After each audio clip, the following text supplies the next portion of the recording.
मयूरी जी Chauhan, Indira Nagar 1 primary school. नमस्कार बच्चों, आज हम कक्षा 8 में हिंदी विषय में इकाई 6 भरत के बारे में जानकारी प्राप्त करेंगे। इस इकाई के लेखक है राजा लक्ष्मण सिंह। 1926 में आगरा में जन्मे राजा लक्ष्मण सिंह विभिन्न भाषाओं के ज्ञाता थे। वे हिंदी, संस्कृत, अंग्रेजी, फारसी, बंगला और अरबी भाषा भली भांति जानते थे। इनकी अनेक पुस्तकों का अंग्रेजी और हिंदी में अनुवाद हुआ है। कालिदास के अभिज्ञान शाकुंतल, मेघदूत और रघुवंश के हिंदी में अनुवाद पर इन्हें पुरस्कार दिया गया। सारांश: कालिदास द्वारा लिखित मूल नाटक अभिज्ञान शाकुंतल का हिंदी में अनुवाद राजा लक्ष्मण सिंह ने किया था।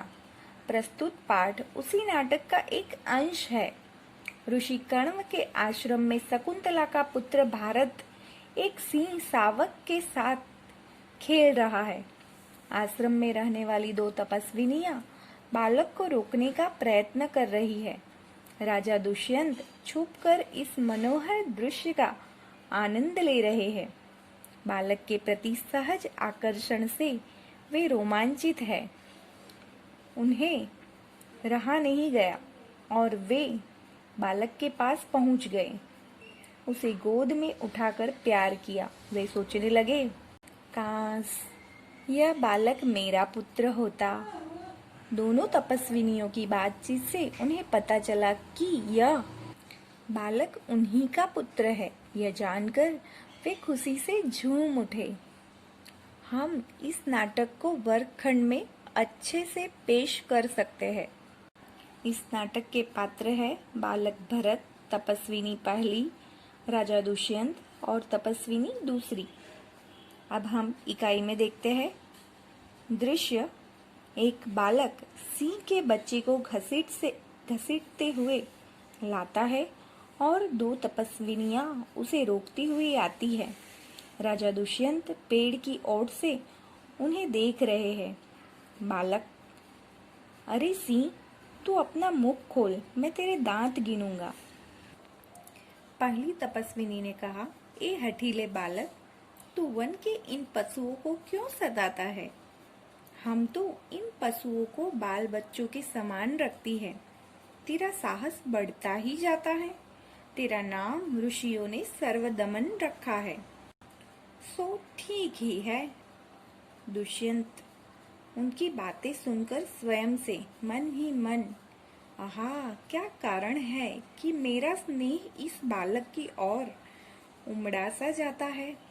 दूसरी तपस्विनी ने कहा, जो तू इस बच्चे को न छोड़ देगा तो सिंहनी तुझ पर दौड़ेगी। बालक ने कहा मुस्कुराकर, ठीक है, सिंहनी का मुझे ऐसा ही डर है, मुंह चिढ़ाता है। दुष्यंत ने कहा आश्चर्य से, यह बालक अवश्य किसी तेजस्वी वीर का पुत्र है। उसका मुख अग्नि के समान दमक रहा है।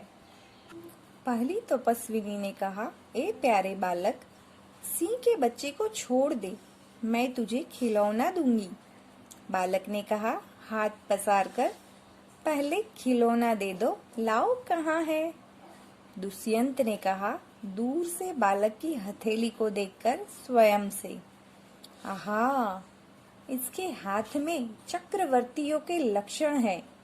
उंगलियों पर ऐसा अद्भुत जाल है और हथेली की शोभा प्रातः कमल को भी लज्जित कर रही है।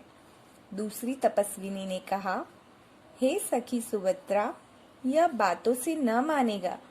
जा, मेरी कुटिया में ऋषि कुमार के खेलने के लिए मिट्टी का मोर रखा है, उसे ले आ। पहली तपस्विनी ने कहा, मैं अभी ले आती हूँ, जाती है।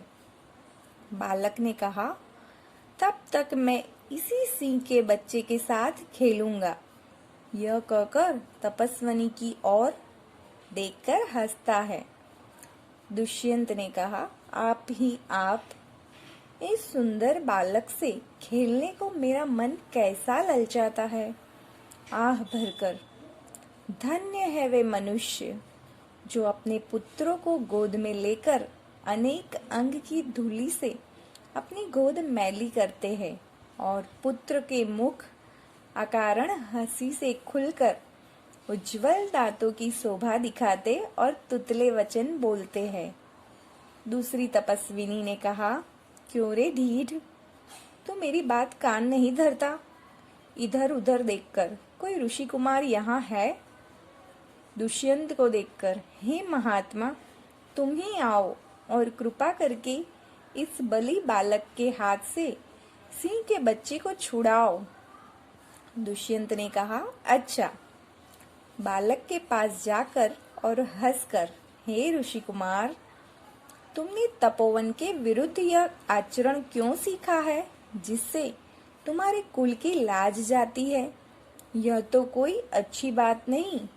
बच्चे ने सिंह के बच्चे को छोड़ दिया। देखिए, हम इस चित्र में देख रहे हैं कि राजा दुष्यंत है, एक तपस्विनी स्त्री है और बच्चा है जो भरत है, जो सिंह को पकड़े हुए बैठा है। लेकिन राजा दुष्यंत समझाते हैं, इसीलिए वो उस बच्चे को छोड़ देता है। दूसरी तपस्विनी ने कहा, हे बड़भागी, यह ऋषि कुमार नहीं है। दुष्यंत ने कहा, सत्य है, उसके काम ही ऐसे साहस के हैं। यह ऋषि कुमार नहीं जान पड़ता, परंतु मैंने तपोवन के वास में देख इसे ऋषि पुत्र जाना था। बच्चे की हथेली को अपने हाथ में लेकर स्वयं से, आहा, जब इसका हाथ छूने से मुझे इतना सुख हुआ है, तो जिस बड़भागी का यह बेटा है उसे कितना हर्ष होता होगा। दूसरी तपस्विनी ने कहा, दोनों की ओर देखकर, बड़े अचंभे की बात है। दुष्यंत ने कहा, तुम्हें क्यों अचंभा हुआ? अचंभा यानी आश्चर्य। दूसरी तपस्विनी ने कहा, इसीलिए हुआ कि इस बालक की और तुम्हारी सूरत बहुत मिलती है और तुम्हें जाने बिना भी इसने तुम्हारी बात मान ली। दुष्यंत ने कहा, बच्चे को गोद में उठाकर, हे तपस्विनी, जो यह ऋषि कुमार नहीं है तो किस वंश का है? दूसरी तपस्विनी ने कहा, यह पुरुवंशी है। दुष्यंत ने कहा, स्वयं से, इसीलिए तो इसकी सूरत मुझसे मिलती है। बच्चे को गोद से उतारकर, पुरुवंशियों में यह रीति तो निश्चित है कि युवा अवस्था में वे महलों में रहकर पृथ्वी की रक्षा और पालन करते हैं और वृद्धावस्था आने पर वन में जितेंद्रिय तपस्वियों के आश्रम में वृक्षों के नीचे कुटी बनाकर रहते हैं। देवता जैसी शक्ति वाला यह निडर और असाधारण बालक मनुष्य का पुत्र भला किस प्रकार होगा? दूसरी तपस्विनी ने कहा, हे परदेसी, तेरा यह संदेह तब मिट जाएगा जब तू जान लेगा कि इस बालक की माँ मेनका नामक एक अप्सरा की बेटी है। उसी के प्रताप से इसका जन्म देव पितर के इस तपोवन में हुआ। दुष्यंत ने कहा, आप, यह तो बड़े आनंद की बात सुनाई। इससे कुछ और आशा बढ़ी। इसकी माता किस राजर्षि की पत्नी है? दूसरी तपस्विनी ने कहा, जिस राजा ने अपनी विवाहिता स्त्री को बिना अपराध छोड़ दिया है, उसका नाम मैं न लूंगी। दुष्यंत ने कहा, स्वयं से, यह कथा तो मुझ पर लगती है। भला अब इस बालक की माँ का नाम पूछूं? पहली तपस्विनी मिट्टी का मोर लेकर आई। पहली तपस्विनी ने कहा, हे सर्वदमन, यह शकुंत लावण्य देख। बालक ने कहा, बड़े चाव से देखकर, कहाँ है शकुंतला, मेरी माता? दूसरी तपस्विनी ने कहा हंसते हुए, यहाँ तेरी माता नहीं है, तुम इस नाम से धोखा खा गए सर्वदमन। मैंने तो कहा, मिट्टी के मोर को देख। दुष्यंत स्वयं से, इसकी माँ मेरी ही प्यारी शकुंतला है या इस नाम की कोई दूसरी स्त्री है?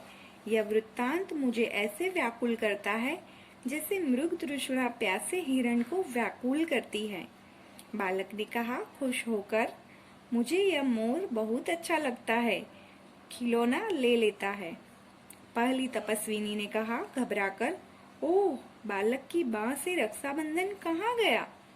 दुष्यंत ने कहा, घबराओ मत, जब यह नाहर से खेल रहा था तब इसके हाथ से गिर गया था, सो वह पड़ा है। मैं उठाकर तुम्हें दिए देता हूँ। उठाने के लिए झुकता है। पहली तपस्विनी ने कहा, अरे अरे मत उठाओ, इसे मत छूना।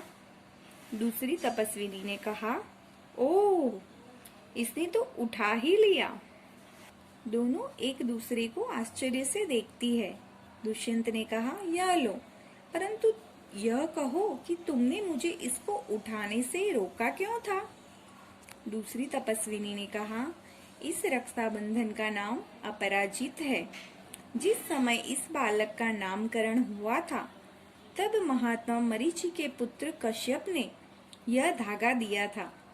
इसका गुण है कि कभी यह धरती पर गिर पड़े तो इस बालक के माता पिता को छोड़कर इसे कोई दूसरा न उठा सके। दुष्यंत ने कहा, और जो कोई उठा ले तो क्या हो? पहली तपस्विनी ने कहा, तो यह तुरंत सांप बनकर उसे डसता है।